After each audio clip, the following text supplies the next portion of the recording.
क्या आप कभी इतना सोचते हैं कि सोचते सोचते थक जाते हैं, जैसे दिमाग रुके ही नहीं? हर सुबह, हर रात, हर वक्त कोई न कोई सोच पीछा करती रहती है।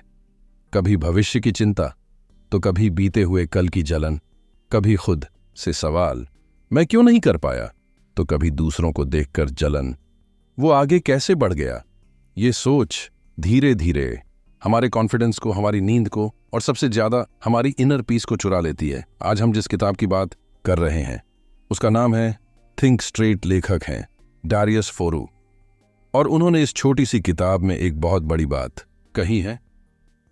अगर आप अपनी सोच को कंट्रोल नहीं कर सकते तो कोई और आपकी जिंदगी कंट्रोल करेगा। जैसे जैसे हम आगे बढ़ते हैं, आप महसूस करेंगे कि जिंदगी बहुत आसान हो सकती है अगर सोच को सही दिशा दी जाए। तो चलिए इस सफर की शुरुआत करते हैं। भाग 1, हमारी सोच, दोस्त या दुश्मन। हर इंसान के दिमाग में रोजाना 60,000 से भी ज्यादा विचार आते हैं, लेकिन सोचिए उन सब में से कितनी सोच हमें आगे बढ़ाती है। बहुत कम बाकी की सोच या तो डर से आती है, या कंपैरिजन से, या गिल्ट से। उदाहरण के लिए अनुज एक 28 साल का नौजवान है। वो हर दिन ये सोचकर परेशान रहता है कि उसने अब तक कुछ बड़ा क्यों नहीं किया। वो अपने स्कूल के दोस्तों को लिंक्डइन पर बड़ी बड़ी पोस्ट डालते देखता है और खुद को कोसता है। वो सोचता है, मैं पीछे क्यों रह गया। लेकिन सवाल ये है, क्या वो सच में पीछे है या सिर्फ सोच का शिकार बन गया है? लेखक कहते हैं, हम जो सोचते हैं वो हमेशा सच नहीं होता, लेकिन हम उस सोच पर इतना यकीन कर लेते हैं जैसे वही सच हो। भाग 2, सोच का जाल। सोच एक जाल है जिसमें हम खुद ही फंसते हैं और फिर निकलने का रास्ता नहीं मिलता। कभी कभी ये सोच इस हद तक चली जाती है कि हम अपने बारे में गलत विश्वास बनाने लगते हैं, जैसे मैं तो अनलकी हूं, मेरे बस का नहीं है, मुझसे कुछ अच्छा हो ही नहीं सकता। इस सोच का असर सिर्फ हमारे गोल्स पर नहीं, बल्कि हमारे रिश्तों पर, सेल्फ एस्टीम पर और यहां तक कि शरीर पर भी पड़ता है। उदाहरण, मीरा एक होशियार लड़की है जिसने हमेशा अपने पेरेंट्स की खुशी के लिए डिसीजंस लिए, लेकिन अंदर से वो हमेशा असंतुष्ट रही। उसने कभी खुद से नहीं पूछा, मैं क्या चाहती हूं। वो बस सोचती रही, अगर मैंने कुछ अलग किया तो लोग क्या कहेंगे। थिंक स्ट्रेट हमें सिखाती है कि हर सोच जरूरी नहीं होती। जरूरी ये है कि हम किस सोच को अपने अंदर जगह देते हैं। भाग 3, सोच और समझ में फर्क। लेखक कहते हैं, सोचना और समझना दो अलग बातें हैं। हम सोचते हैं, इसका मतलब ये नहीं कि हम समझ गए।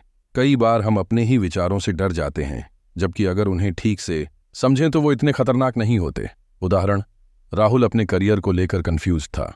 वो हर रोज सोचता, सरकारी जॉब लूं या खुद का कुछ करूं। वो दोनों रास्तों में नुकसान ढूंढता रहा और सालों बीत गए। एक दिन उसने सोचना बंद किया और एक्शन लिया। उसने अपने पैशन पर छोटा सा कदम उठाया और वहीं से क्लैरिटी आई।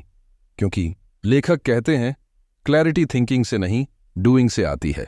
भाग 4, साफ सोच के 3 जरूरी प्रिंसिपल्स। अब सवाल ये है, हम सोच को कैसे साफ करें। 1, स्टॉप ओवरथिंकिंग। हर बात को डाइसेक्ट करना, एनालिसिस करना जरूरी नहीं। हर बार जवाब दिमाग से नहीं, दिल से आता है। Mom, limit your inputs don't come. Scroll करो, कम कंपेयर करो।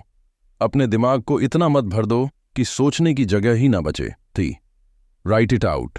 जो बात बार बार सोच में आती है उसे लिख दो। लिखने से क्लैरिटी मिलती है। आप खुद समझ पाते हो कि कौन सी सोच सच में जरूरी है और कौन सी सिर्फ नॉइज है। भाग 5, इमोशन वर्सेस लॉजिक। कई बार हमारी सोच इमोशन से भरी होती है।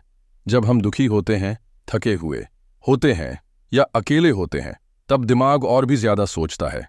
लेकिन इमोशन में लिया गया हर विचार लॉजिकल नहीं होता। लेखक कहते हैं, थिंक लॉजिकली नॉट इमोशनली। लेकिन इसका मतलब ये नहीं कि इमोशन गलत है, बल्कि हमें दोनों के बीच बैलेंस बनाना है। उदाहरण, सोनल एक टॉक्सिक रिश्ते में थी। वो लॉजिकली जानती थी कि उसे उस रिश्ते से बाहर आना चाहिए, लेकिन इमोशनल अटैचमेंट उसे रोकती रही। जब उसने खुद से पूछा, क्या ये रिश्ता मेरी ग्रोथ रोक रहा है, तब जवाब मिला और फैसला लिया। भाग 6, मास्टर योर माइंड। आखिर मेन लेखक हमें एक सिंपल बात याद दिलाते हैं, आपका दिमाग एक टूल है, वो आपका मालिक नहीं है।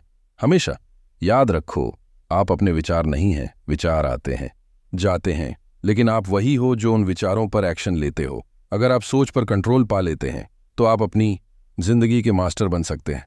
तो दोस्तों, अब सोचिए नहीं, एक्शन लीजिए। अगर ये वीडियो आपको थोड़ा भी सच्चा लगा, थोड़ा भी ऐसा महसूस कराया कि हाँ, मैं भी ऐसा ही सोचता हूं, तो खुद से एक वादा कीजिए, आज से मैं सिर्फ वो सोचूंगा जो ज़रूरी है, बाकी सब छोड़ दूंगा, क्योंकि साफ सोच साफ जिंदगी की शुरुआत है।